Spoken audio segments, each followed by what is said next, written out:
Esa es si acaso la única pega. De resto, como siempre, el 3008, un producto sólido y un producto que ha sido sólido desde su primera generación, incluso con mejoras graduales de confiabilidad que está haciendo este Versa. Dios mío, bueno.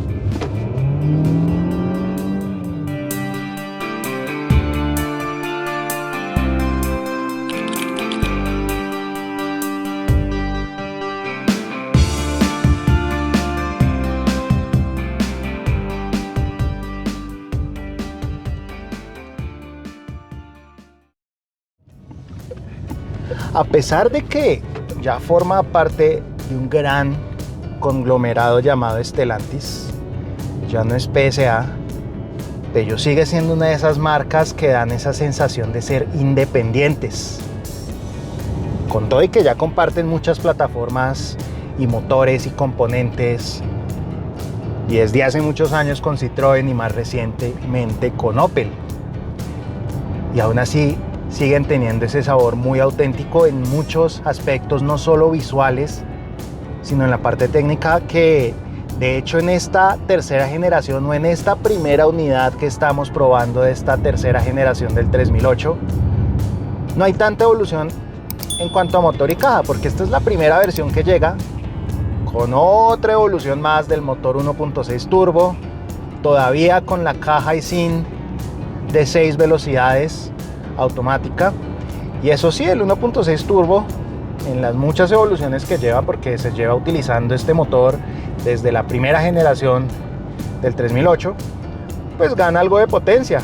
Yo en su momento llegué a manejar este motor muy exprimido y sé que esta potencia de casi 180 caballos y unos 300 newtons realmente no le va a costar, porque si en su momento manejé, y ya hace casi 10 años, un 308 GTI o un RCZR con el mismo motor llevado a 270 caballos, pues uno sabe que aquí va a ir sobrado ese motor en cuanto a su capacidad. Eso sí, obviamente va a haber componentes reforzados internamente en otras versiones, pero pues es para hacerse una idea de las capacidades que da esa base que en su momento utilizó BMW.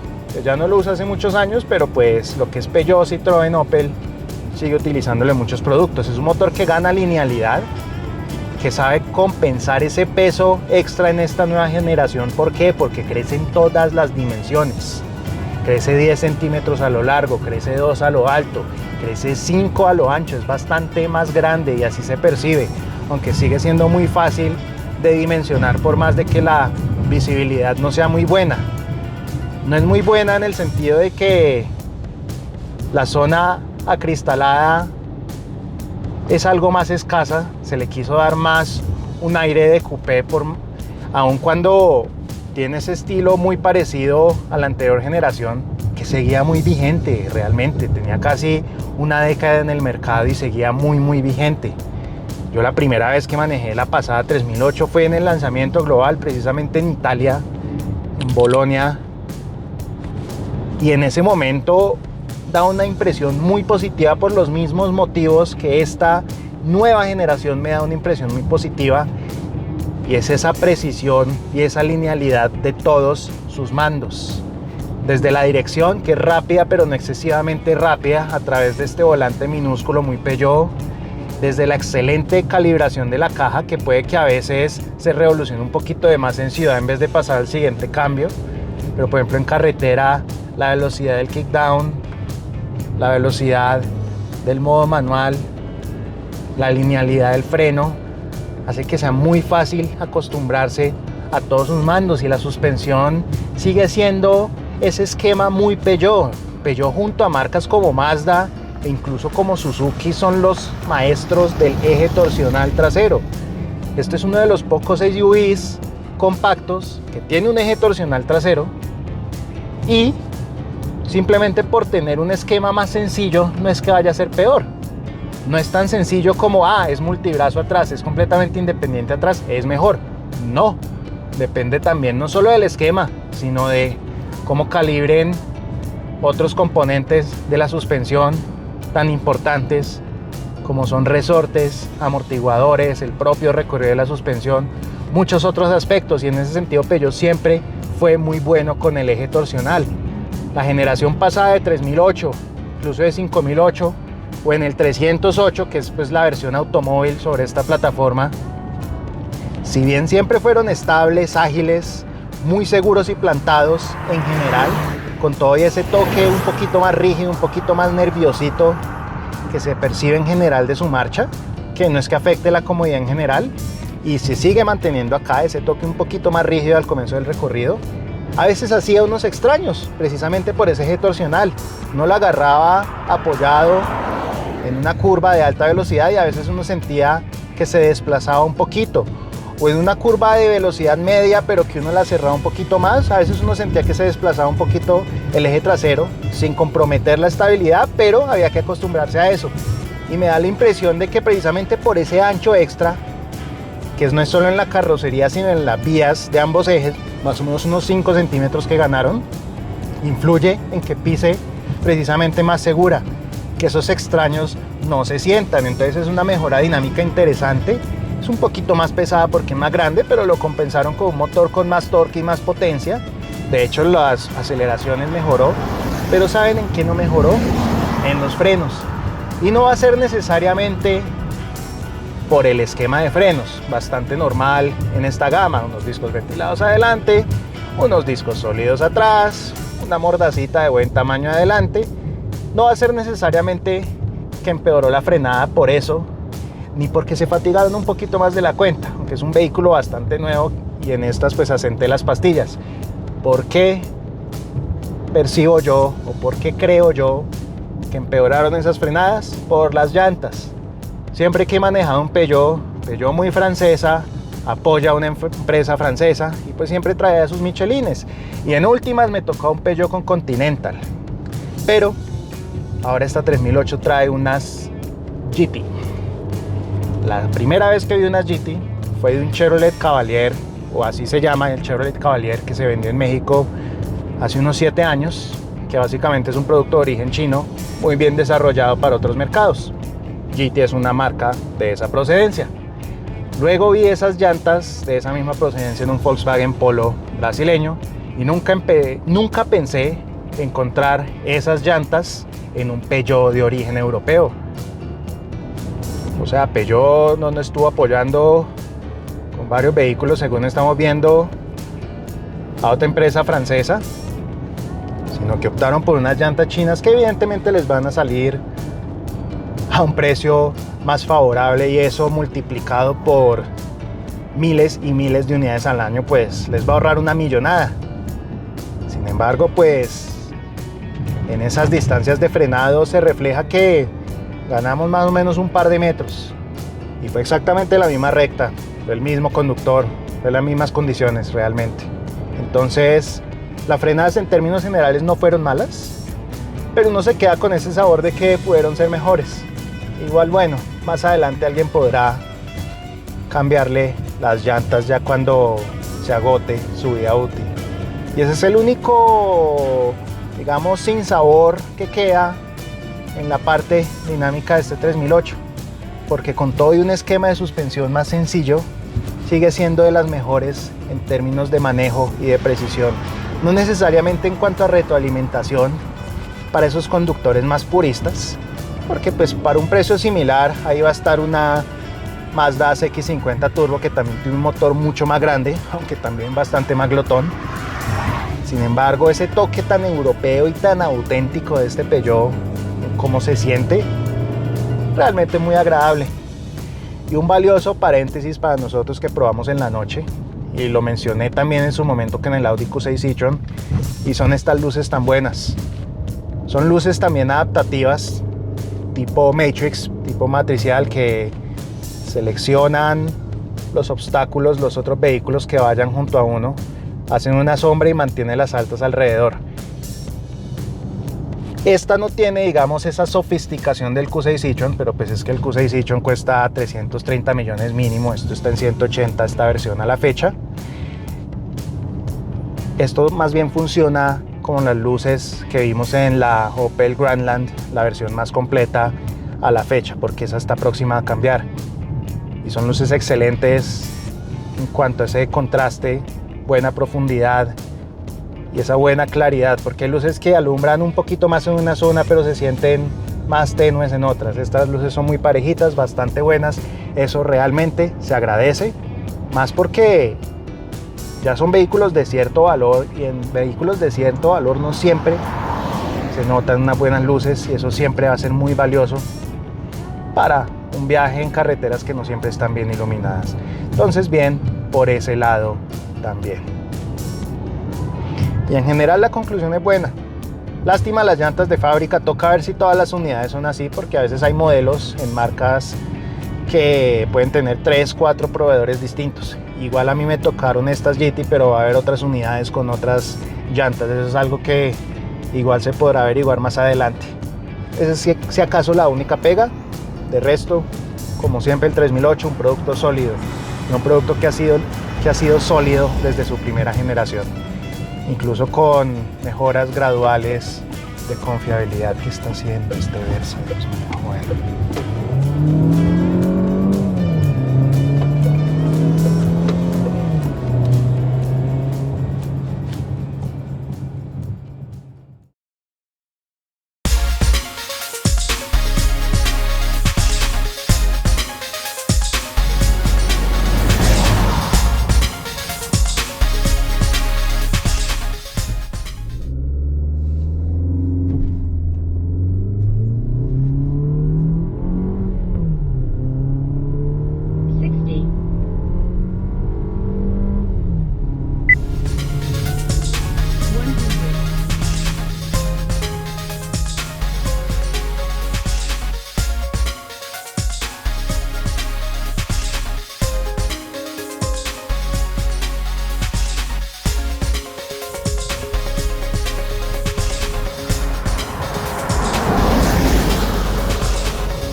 Qué bueno que Peugeot también está entendiendo que hacer el interior de un vehículo moderno no es simplemente estampar una pantalla sobre un tablero plano y ya.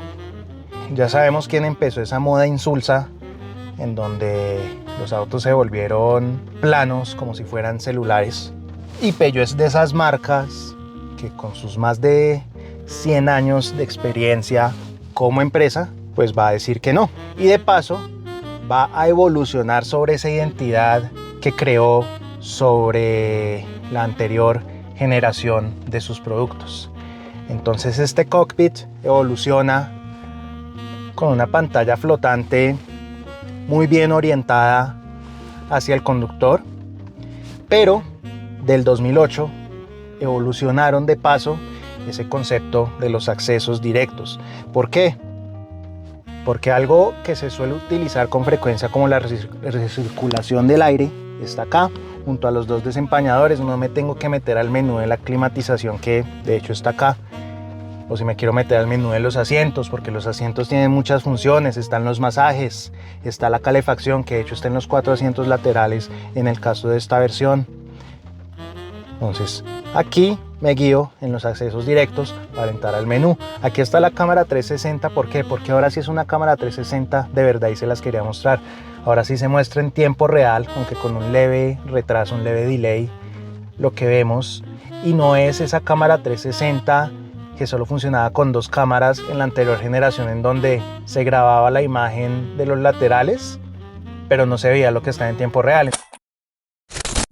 Aquí me disculparán el ruido, es que la cámara 360 la resuelven con una cámara, porque no son varias cámaras en tiempo real hablando, pues diciéndonos lo que hay, sino que la cámara trasera va dibujando la visión. Entonces si vemos esto, voy a ir hacia atrás y es la cámara trasera la que dibuja gradualmente el entorno.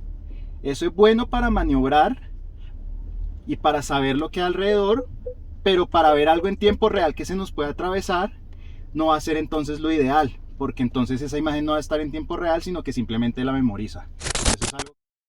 Entonces si algo más se metía en los costados no se iba a ver, porque era una imagen que se había memorizado. Ahora sí se ve y mejoró la resolución de las cámaras. Puede que sí se granule un poquito en la noche, pero se ve bien. Y tenemos este ejemplo, está muy oscuro y se ven perfecto los costados. Entonces por ese lado bien, me voy a salir. Y estos menús, la verdad es que requieren cierta costumbre. De hecho hay muchas cosas que son distintas a propósito y toca acostumbrarse. La instrumentación uno ya en algún punto sabe que se cambia de acá. Hay distintas opciones, el computador de viaje está aquí a un costado. Sin embargo, no todo es tan lógico. El selector, que ya usan otros Peugeot Citroën, que es este joystick, por decirlo así, con el parking siendo un botoncito que no es tan obvio. No está acá, sino acá, y lo que está acá y que parece el selector en realidad son los modos de manejo. Entonces hay cosas que realmente toca acostumbrarse, y una vez uno las entiende y uno ya mentaliza que esto es un Peugeot y que es distinto y que es el vehículo que uno va a utilizar en el día a día, pues uno ya sabe hacia dónde irse. Igual este volante pequeñito que en algunas posiciones de manejo obstruye la postura de manejo de algunos, pues obstruye un poco los instrumentos, aunque solo la parte baja. Ya no es tan grave como antes, por ejemplo, como pasaba en el primer 208. Entonces, sí, muy distinto. También muy distinto en las texturas. Probablemente el proveedor sigue siendo Faurecia, que siempre logró unos muy buenos tableros, una muy buena impresión, esa profundidad que tiene, más envolvente. Y es más espacioso de lo que parece, porque creció 10 centímetros por fuera y además también creció casi 10 centímetros en cuanto a espacio para las piernas. Es un poquito más angosta, más encajonada, pero mejor en espacio también. Sigue teniendo un fantástico baúl.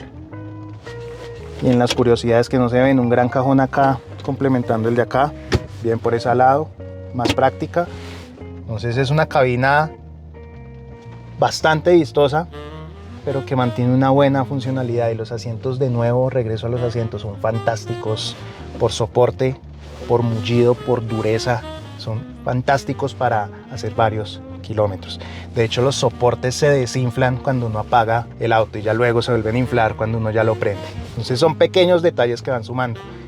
Y ya para terminar, hay unos detalles por fuera que me gustaron muchísimo, porque es más grande en general, pero son creativos. Los que aquí en Colombia llamamos lamevidrios, los llamamos así, pues es una palabra un poco vulgar, pero así se llama aquí en Colombia. Son los cauchos en la parte de abajo del vidrio. Ya no están camuflados abajo, entonces es un borde más limpio.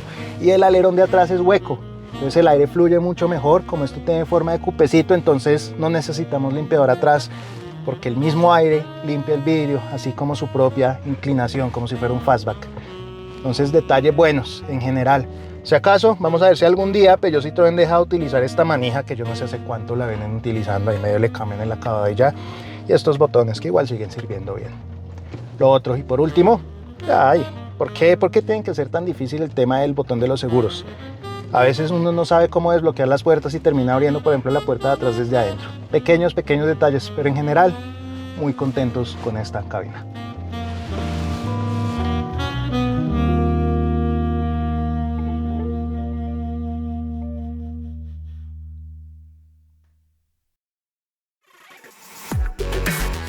Ustedes, quienes nos ven, son lo más importante para nosotros, así que si les gustan nuestros contenidos, no olviden suscribirse a nuestro canal, darle like al video y activar la campanita de las notificaciones.